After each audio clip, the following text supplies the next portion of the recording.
Assalamualaikum warahmatullahi wabarakatuh. Pada kesempatan kali ini kita akan menyimak bagaimana sih pandangan para ilmuwan tentang tokoh kita Ibnu Khaldun. Selamat menyimak. About Ibn Khaldun and the time that he was born. We're going to introduce him on a video clip right here. Certainly. Well, he lived in the mostly in the 14th century, a little bit at the beginning of the 15th century. He was of Arab descent and originally born in the northwest Africa, in the Maghreb. But his family had come with the Arabs early on in the spread of Islam to Spain. And his family was one of the leading families of Seville.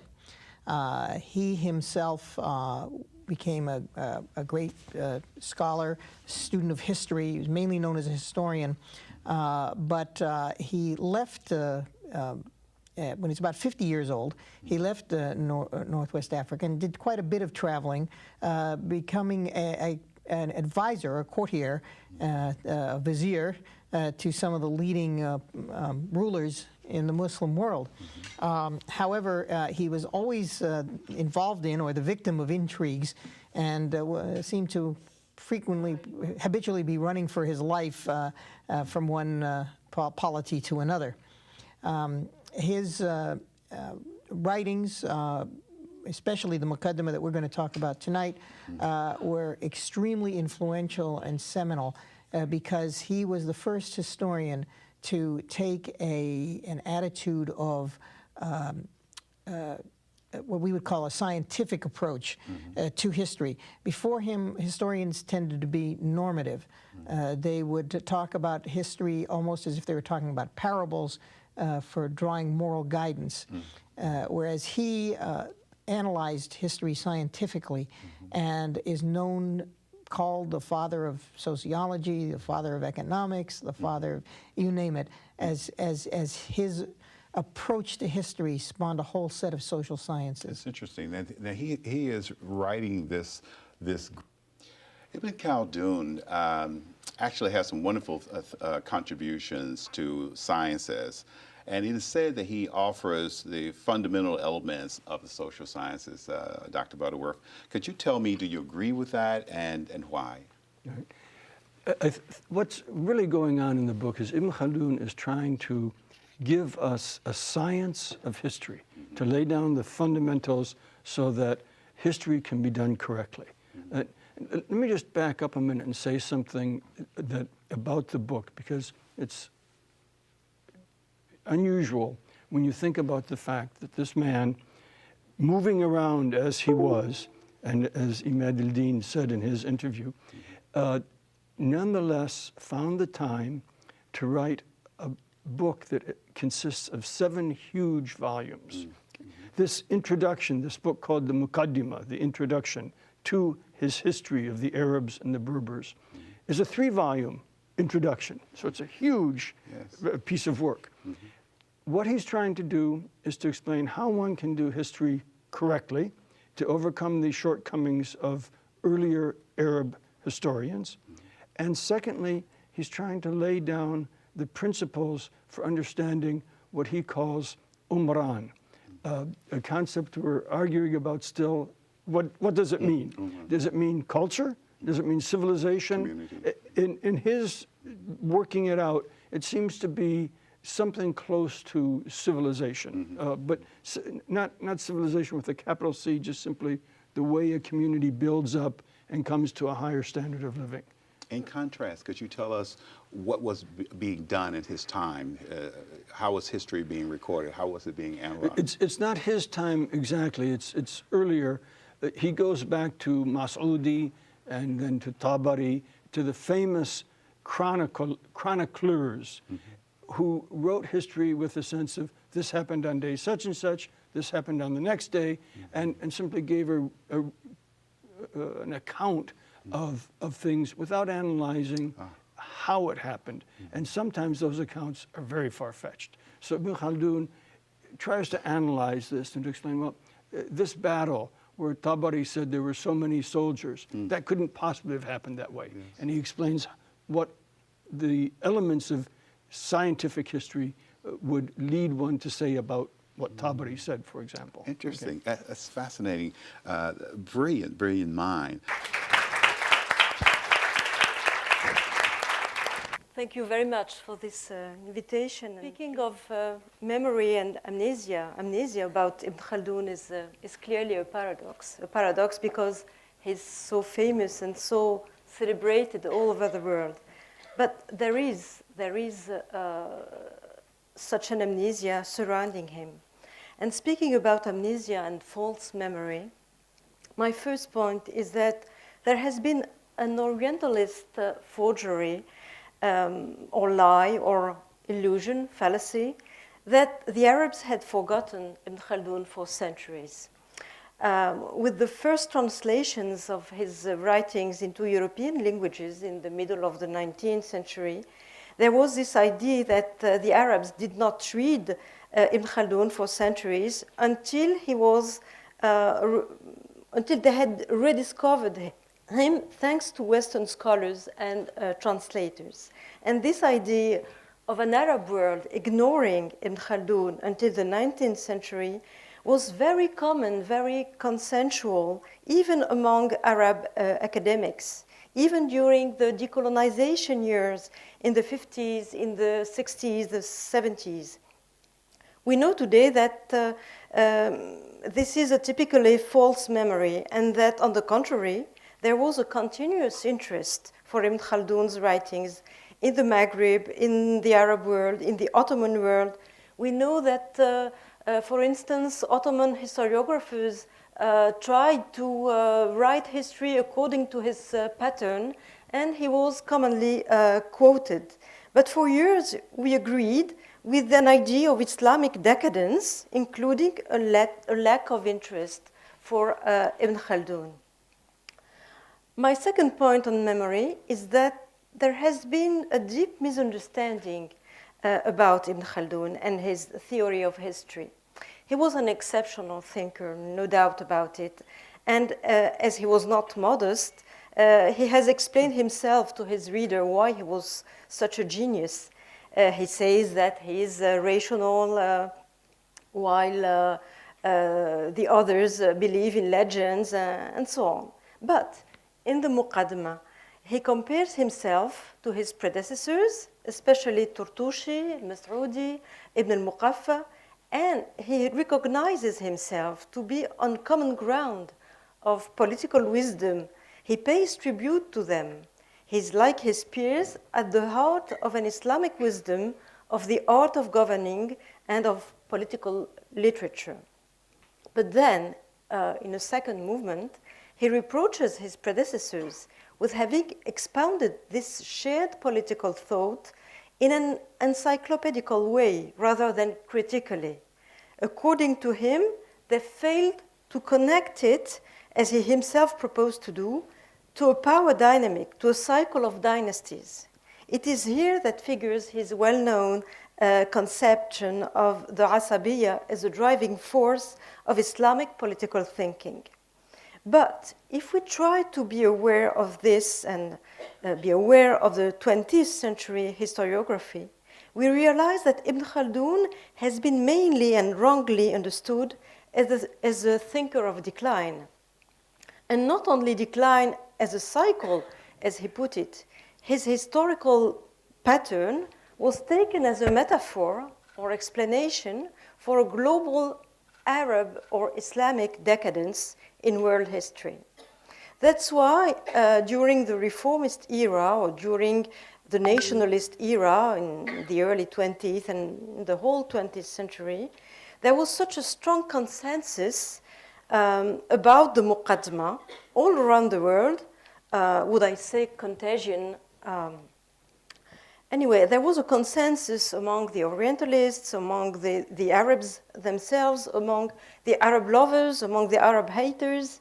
We had a wonderful, powerful model supposedly explaining a global decline, an Islamic decline, while speaking the language, the modernist language of rationality.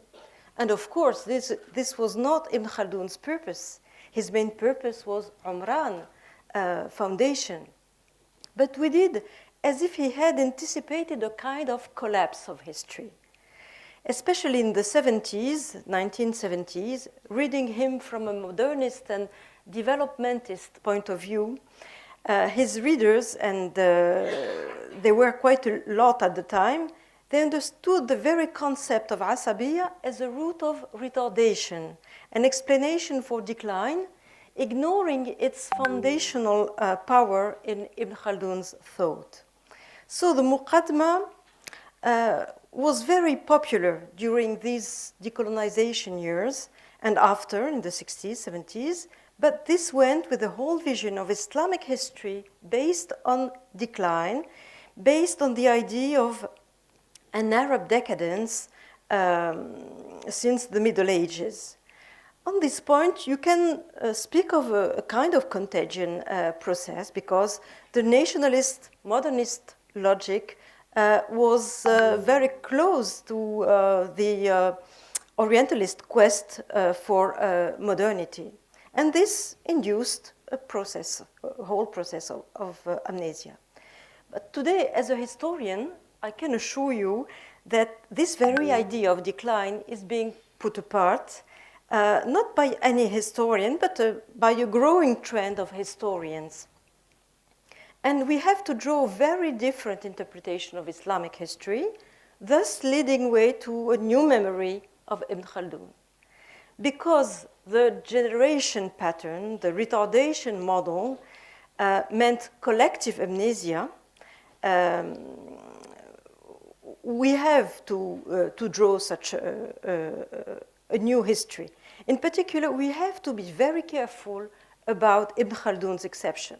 The more one emphasized Ibn Khaldun's genius, the more one inculcated the idea that all the other thinkers of the Arab or Islamic world would be the opposite of geniuses, they would be simply uninteresting, backward compilers, hardly worth reading, and irrelevant to any problematic of modernity. My last point is that such a vision of a declining Arab culture, with the exception of Ibn Khaldun, met a broken relationship to time and history, a kind of vacuum history. What is at stake now is to rediscover what Ibn Khaldun shared with his peers and predecessors and what his contemporaries shared with him. We are already aware that some of the most famous Khaldunian ideas, like the idea of an initial purity and power of the Bedouin tribes in political competition, or the moral strongness of the Bedouins, these were very common ideas at the time. But today the main issue seems to me to restore a more continuous vision of time and history, and thus to pay attention to the culture Ibn Khaldun shared with his world, pay attention to their political language, including concepts of justice, social harmony, concepts that he recognized in common with his peers, with his contemporaries. And this forgotten corpus of political literature would help us today. If we rehabilitate this corpus of forgotten political wisdom from which Ibn Khaldun's work emerged, we will recover a whole political background that we severely miss today. Islamic references to foundation, to just government, equity, state legitimacy. We need this today when the issue of democracy is so easily referred to the Western world as a unique reference. I don't mean that Ibn Khaldun has invented any democratic system. What I'm saying is that we should have in mind, in memory, this legacy, a kind of common ground, what a cultural world had in common when it came to concepts of just government, which may incidentally be shared by other cultures as well. So Ibn Khaldun is exceptional in that he proposes a theory of rational government, a political dynamic, but up to now, we have paid more attention to the falling part of this dynamic, to the declining, ending part of this dynamic, than to the ascending one or the foundational one. And after having been so much receptive to the idea of loss and decadence, after having focused on decline, we could now focus on foundation and on the process of foundation, the basis of political contract. And this would be, of course, a renewed memory of Ibn Khaldun, not as an exception, but as a primus inter pares. And this would give way to a more continuous vision of time and history. So if we think about it, our obsession with the present, contemporary artists' obsession with the present, as Shuda just said, might be a consequence of such a shortening of Islamic history, a consequence of this common forgetfulness.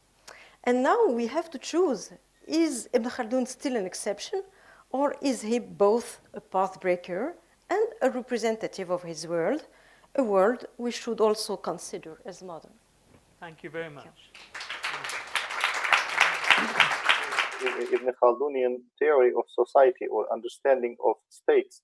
You already pointed out Ottoman case, you already pointed out Safavid case and some other Arab Gulf states, their situation. And this is how it should be applied. This is what you call it. So these basic concepts actually, do you really think that they are applicable for today's societies? In which sense?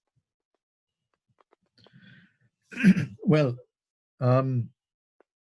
yeah, I think this is the challenge for developing Khaldunian social thought and social theory. I think when you take a thinker, any thinker, whether it's Ibn Khaldun or Marx or anyone, there are different levels of applicability. You can move from the empirical to the abstract. So at a more empirical level, Ibn Khaldun's theory is about the rise and decline of tribal-based dynasties, right? So at that level, of course, his theories can only be applied to historical cases where tribes are important in state formation. So for example, the Ottoman state, the various North African dynasties, the Safavi state, the Qajar state in Iran, and even non-Muslim historical cases. For example, the Mongol conquest of China. One could apply Ibn Khaldun's theory to the Mongol conquest of China. So this is at a very empirical level and a very specific level where we can speak about application. But when we talk about modern society, we have to think about applying Ibn Khaldun at a more abstract level. Because, in other words, his theory about rise and decline of tribal-based dynasties is less applicable. It may be applicable to some states, maybe to Syria, maybe to Yemen, maybe to Saudi Arabia, but it would not be applicable to Egypt. It would not be applicable to Turkey today. It would not be applicable to Iran today. It would not be applicable to many societies today, right? But there's another level, a more abstract level at which Ibn Khaldun is more applicable, not the theory of rise and decline of tribal-based dynasties, but let's say his thinking about the relationship between luxury and solidarity. He talked about luxury and asabiya, solidarity, in the case of the decline of the dynasty, the tribal-based dynasty. Now, we can abstract from his theory some lessons about the relationship between asabiya and luxury, but we take it out of the context of tribal-based dynasties, and we talk about today's context. So we are, in other words, we are, sort of abstracting certain ideas that are more universal and more and still valid, even out of the context of a tribal-based dynasty. So For I think this is instance, how we have to. for Yeah. instance, asabiya, can we somehow evaluate this concept as a nationalism, as some sort of different Eurocentrism, some other stuff? So this is this what you basically somehow abstracting and implementing some other cases? Well, you see, asabiya is a kind of solidarity. And in Ibn Khaldun, it refers to a specific kind of solidarity based on genealogical, genealogical or blood ties, or what is called a nasab. But for Ibn Khaldun,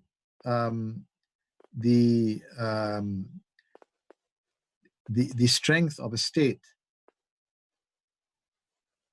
is not only dependent on the blood ties, the asabiya based on blood ties, but there are two other features which are alliances and clientelism, what he calls hilf and wala. Now, blood ties are more important. The stronger the blood ties are, the stronger a state, the ruling class would be. But if the blood ties weaken, then the state or the ruling class has to rely more on clientelism and alliances. In other words, it has to make, for example, it has to make alliances with tribes which are not from the same group, that don't have the same asabiya. So these alliances, if the state has to depend more on alliances rather than blood ties, it's weak. It's a weaker basis of state strength. So you see, asabiya here means something very specific. It doesn't refer to any kind of solidarity. So I think it would not really be correct to equate asabiya with nationalism. I or to didn't equate mean. I didn't want to equate it. So what you said, like making abstraction. So when we look at today's Yes. concept, we have many problems, social problems. For instance, in USA now we are facing different problems. In like 7-8 years ago, we faced it in UK. Like people, Yeah. ruling class, normal people, they couldn't make out of their lives with the salaries, pensions, and other stuff. And today, pandemic maybe, somehow ruling class and the normal society, they are clashing each other. So when we look at this, who is nomadic, who is civilized, how to differentiate, how to apply it. I know I've seen that you applied this one in your book, but I want to hear here for the listeners a couple of examples. Scholar yang luar biasa. Tapi kan tadi kita lihat bagaimana sosok Ibnu Khaldun gitu. Tapi kalau dari segi bukunya sendiri, menurut Bang Maul apa yang spesial dari Mukadimah ini, Bang? Jadi buku ini buku pertama yang meramu, kalau di dunia modern hari ini ya, teori-teori sosial humaniora dalam satu paket lah, kira-kira begitu. Jadi dia tuh misalkan, jadi saya menjelasin bukunya. Jadi bukunya itu judul panjangnya, yang Mukadimah ini buku pertama. Judul panjang itu Al-Ibar wa Diwanul Mubtada wal Khabar. Buku itu pertama cerita tentang Mukadimah. Mukadimah ini isinya, ini kalau saya lagi megang bukunya, lihat daftar isinya, itu segala macam ada memang. Jadi membahas semuanya, bahas peradaban secara umum, kemudian teorinya tentang lingkungan dan pengaruhnya. Karena beliau itu membahas dengan detail dari manusia tuh. Jadi kalau lihat daftar isinya, saya bacain daftar isinya ya. Daftar isi bab satu buku ini aja ya, dia itu bahas tentang segala hal, dari peradaban, pohon, sungai, kawasan, geografi, warna kulit manusia, pengaruh udara, terus masuk ke kehidupan orang-orang Badui, kemudian bagaimana mereka memahami membentuk sebuah sistem sosial, masuknya konteks cara mereka hidup gitu ya, bagaimana membangun kekuasaan dan seterusnya, kemudian membahas segala sesuatu yang lengkap banget kalau saya sih ngeliatnya. Habis itu dia bahas segala hal yang khilafah, imamah, sampai konteks sampai konteks yang naik majunya ke ibu kota, naik majunya peradaban, terus ekspor impor, ilmu kedokteran, fisika, kimia, filsafat, semua tuh dibahas namanya. Berarti Ibnu Khaldun ini apa namanya? Sampai psikologi bahas zauk itu perasaan gitu ya. Dan segala macam. Bahas bagaimana perlakuan keras itu. Jadi kayak stick and carrot aja udah kayak di non sama dia gitu. Jadi detail banget dia nulis. Itu baru bahas puisi, prosa dan seterusnya gitu. Jadi sampai kalau saya ngeliat orang pintar itu pintar banget gitu. Dia kayak ngerti semuanya. Nah, itu baru buku pertama. Nanti dia bikin buku-buku lanjutannya itu ada buku khusus gitu ya yang dia dalami untuk melanjutkan karya-karya lanjutannya. Gitu. Dia nulis jadi buku pertama Mukadimah bahas semuanya termasuk peradaban Syria, Persia, Yahudi, Yunani, Romawi, Turki, Eropa itu dibahas semua. Masih ada orang kayak gitu. Zaman itu loh, belum ada Wikipedia, belum ada Google. Dia jalan sendiri, kumpulin sendiri, dia rapiin sendiri gitu. Dan seterusnya sampai kemudian dia bikin bikin buku-buku lanjutannya yang buku-buku itu kemudian juga jadi sangat berkesan buat banyak orang.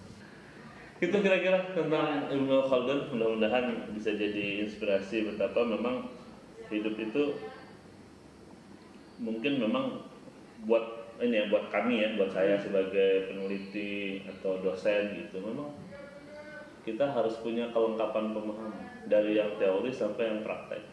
Dan itu yang ditunjukkan oleh dan kemudian ada waktu di mana kita khusus mendedikasikan keseluruhan pemahaman kita dari yang basis Quran, Sunnah, usul fikih dan seterusnya plus pengalaman itu jadi sebuah teori-teori pembangunan, jadi sebuah teori sosiologi, cara memahami masyarakat, cara memerintah, tata kelola masyarakat, pembagian tugas dan seterusnya, yang itu jadi luar biasa.